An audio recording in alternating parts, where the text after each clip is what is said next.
Այսօր ես առանձնացրել եմ մի դեպք, երբ մի քանի տարի կնոջը դրվել է ախտորոշում, ձվարանի կիստա և չի ձեռնարկվել որևիցե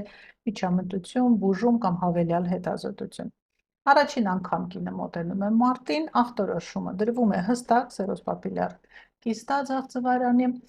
սակայն հաշվի առնելով, որ կլինիկա ոչ միջի նկատում, կինը որոշում է, որ մի քանի ամիս կարելի է սպասել, անկախ նրանից, որ հստակ գրված է և տրված համապատասխան փաստաթուղթը, և պետք է կատարել կոմպյուտերային տոմոգրաֆիա և պարտադիր վիրաբույժ գինեկոլոգի հետ խորհրդակցելուց հետո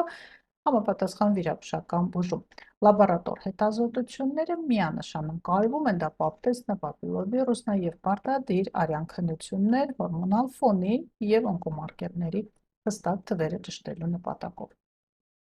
Կրկին մոտենում է խորհրդատվության, սակայն նշեմ, որ կար դրդող ուժ,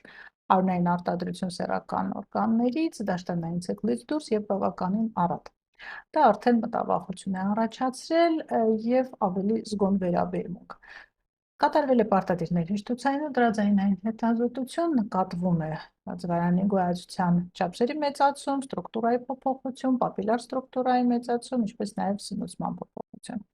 Այս պարագայում արդեն իսկ ձեռնարկվել են համապատասխան քայլեր, կրկնում ենք օնկոմարկերները և դիմում ենք վիրաբույժ գինեկոլոգի։